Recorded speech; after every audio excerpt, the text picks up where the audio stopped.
Get out, you worthless wife who can't even do household chores. I sat on the floor, braided and belittled, while my mother-in-law glared at me. I've got Mauricio and my mom. We don't need you. You always look so miserable. You are just a parasite. My sister-in-law, who never lifts a finger around the house, said with utter disdain. Wait a minute, Morris, I began, but before I could finish, even my husband, Mauricio, looked down on me. My mom and sister are right. I don't need a wife who can't handle housework while working.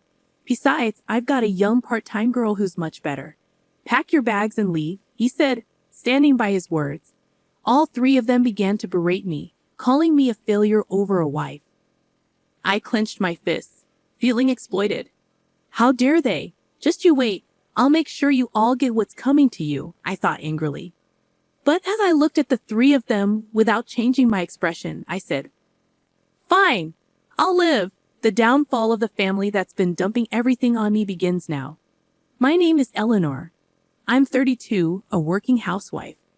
Most women work after marriage these days, and I continue to work at the company I joined after graduating college because I love my job. One morning, as I was busy getting ready for work, Mauricio spoke up. Hey, Eleanor, can you handle this? Tax season is coming up, he said, handing me a pile of receipts and invoices. Again? You should handle your own shop accounting, I replied. Mauricio looked away. You know I'm better at that stuff, so please. I married Mauricio 5 years ago. He used to work as a clerk at a restaurant that I occasionally stopped by. After several dates, we decided to get married. Now, Mauricio runs his dream cafe, but he leaves all the tedious tasks like procurement and accounting to me. As I headed for the door, my mother-in-law chimed in, Eleanor, I want Chinese food tonight. All right? Can you prepare the ingredients? No way. You can do it when you get back. Also, Vivian and the kids are coming this weekend. Make sure you prepare something they can eat. I replied, feeling the weight of their expectations pressing down on me. Reluctantly, I replied and left the house. When we got married, I had hoped to live just with Morris. However, he insisted that we live with his mother because he was worried about her living alone. So we moved into his spacious family home. My mother-in-law is terrible at housekeeping, and the place was a mess when we moved in.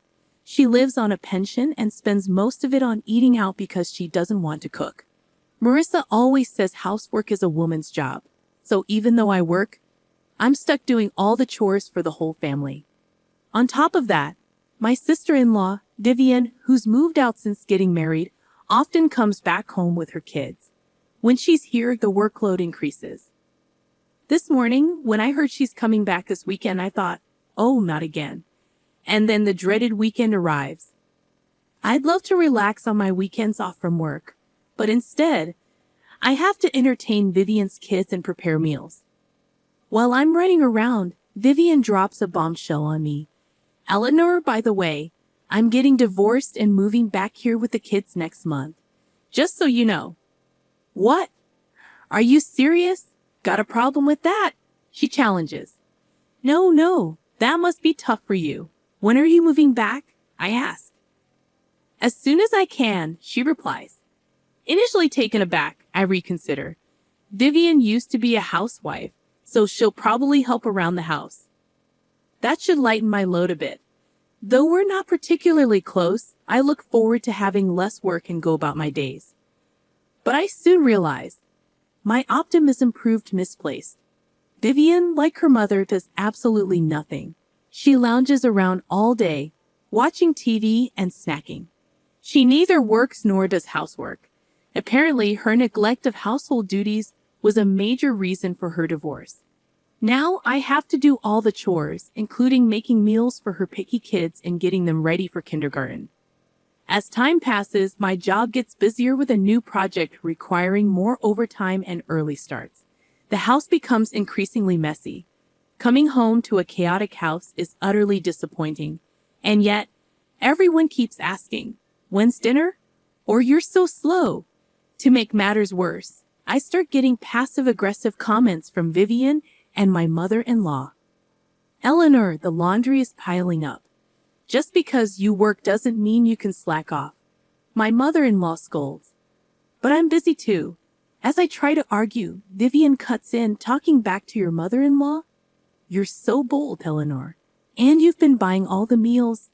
That's not good for the kids. If you're home, can't you help out a bit? What are you saying, Mauricio? Vivian adds, as a business owner, you don't have to work. You're just doing it out of selfishness. So fulfill your duties as a wife perfectly. I was rendered speechless, and both of them looked at me as if it was all perfectly normal. That night, I was so angry I could explode, so I talked to Mauricio. I'm busy with work, and neither your mom nor your sister is helping with the housework. You're not bad-mouthing my mom and sister, are you? Mauricio glared at me. I replied in amazement, no, that's not it. But I can't handle all the housework by myself. If you could help me a little. I'm busy running a business. You might not understand because you have an easy office job, but running a business is hard. Besides, housework is a wife's job, isn't it? Don't expect me to do it, he retorted, then went to sleep, leaving me to stew in my thoughts. But then an idea came to me. I quickly grabbed my phone and made some online purchases before going to sleep. A few days later, a bunch of new appliances arrived. A new washer-dryer, a cleaning robot, and kitchen appliances with automatic cooking functions. If no one's going to help me, I might as well make my chores easier with some handy gadgets. As the delivery guys were bringing in the washer, my mother-in-law and sister-in-law showed up. You bought a new washer without asking. The old one still works, but it's old, and this will make laundry faster and easier, I explained. What's all this? A cleaning robot and cooking appliances? My mother-in-law summoned me to the living room, where they were sitting on the sofa, and I was told to sit on the floor. Mauricio was there too, sitting next to his mom, looking smug. What's going on? I asked, confused. What do you mean? What's going on? You bought all these lazy gadgets with the household money. What are you thinking? My mother-in-law shouted. I thought it would make housework more efficient. I defended myself. It's not about efficiency. People these days rely too much on machines. My sister-in-law chimed in. Exactly, Eleanor. And those are luxury items. The appliances we have are still usable. You're just being wasteful because Mauricio is a business owner. She added, glaring at me, and Mauricio nodded in agreement. But I was just trying to make life easier for myself. Can't you even do housework properly? I countered. I wanted to say, look who's talking, but I kept quiet. Finally, my mother-in-law, perhaps frustrated by my silence, snapped, if you can't even do housework properly, you should just leave. I looked at her in shock, and she glared back at me, saying, we don't need you. Mauricio and I are fine without you. You always look so tired and miserable. You're just a parasite. My sister-in-law spoke in a tone that suggested she was fed up. Wait a minute, Mauricio, your mom and sister are being way too harsh. I turned to Mauricio for his support, but he looked down on me and said, they're right. I don't need a wife who can't handle housework. I stared at Mauricio in disbelief, but he just smirked. I'm a business owner, and I can do whatever I want with my money. I don't need a wife who spends it to make her life easier. Why would you say something like that? Besides, I've been getting along well with a young part-time worker. She's cute, unlike you. Pack your bags and leave. Stunned by Mauricio's words, all three began to berate me, calling me a failure of a wife. I clenched my fists in anger. After exploiting me all this time, they dare to say this. Just you wait. I'll make you regret this. But I kept my composure and said, fine, I'll leave. Good, we'll be better off without you. My mother-in-law spat out. I silently stood up and placed something on the table. Mauricio, let's get divorced. It was a pre-filled divorce application. As a sort of talisman, tired of everything, I decided, fine, I'll sign it, but don't regret it later. Mauricio signed the papers, and I packed my bags, moving to a weekly apartment that same day. No one came to see me off. I submitted the divorce papers to the city hall and rented a condo. Around the same time, I accepted a promotion I had been refusing due to housework and became a department head. Advancing my career, which I had almost given up on, I became more and more immersed in my work, thrilled that no one was there to hinder me more than anything else. I was overjoyed. About a week after leaving, my former mother-in-law started calling, but I was busy and had no desire to talk to someone who had called me a worthless wife. I continued to ignore her calls.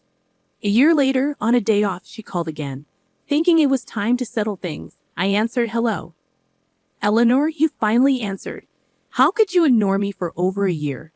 "What do you want?" she inquired. "Well, how are you doing? Are you okay?" Her probing questions seemed insincere. "I'm doing great, working hard in my own apartment. I've been promoted and my salary has increased. I'm living comfortably," I replied straightforwardly. "Is that so? Would you consider coming back?" Her tone was almost pleading. "Why now?" I asked, shivering. "We're in trouble. We're running out of money." I couldn't help but smirk as I responded, "Oh, Mauricio's shop isn't even making an $11,000 profit, huh? And neither you nor your daughter work, so that makes sense." "Eleanor, you knew?" she asked incredulously. Yes, I knew. Mauricio's cafe was only making about $800 a month in profit. I was the one handling the finances, so of course I knew. Mauricio, who acted like a big-shot business owner, but didn't do any proper management or customer service, probably had no idea. Of course I knew. I was the one doing all the accounting and inventory, I explained. "Why didn't you say something?" she questioned. "I had no idea you were a manager at a big company and contributing so much to our living expenses," I replied. "Yes, I was putting in over $3,000 a month. That's how everyone was able to live. I had been supplementing the family income with my own salary because I knew Mauricio's shop wasn't making much. Mauricio probably realized he couldn't make ends meet without my income only after I left. Please, Eleanor, come back. By the way, what happened to Mauricio's shop?" she asked, ignoring my former mother-in-law's plea. "Mauricio's shop is going under next month. Even the part-time girl left him. That figures with such sloppy management. He can't keep a business running, and he's too proud to do what needs to be done. No woman would want to be with a man like that." I chuckled, and my former mother-in-law was at a loss for words. "Can we wrap this up? I'm busy," I said, hurriedly continuing. "Also, the house has been a mess since you left." According to her, the house was in chaos because no one was doing any housework.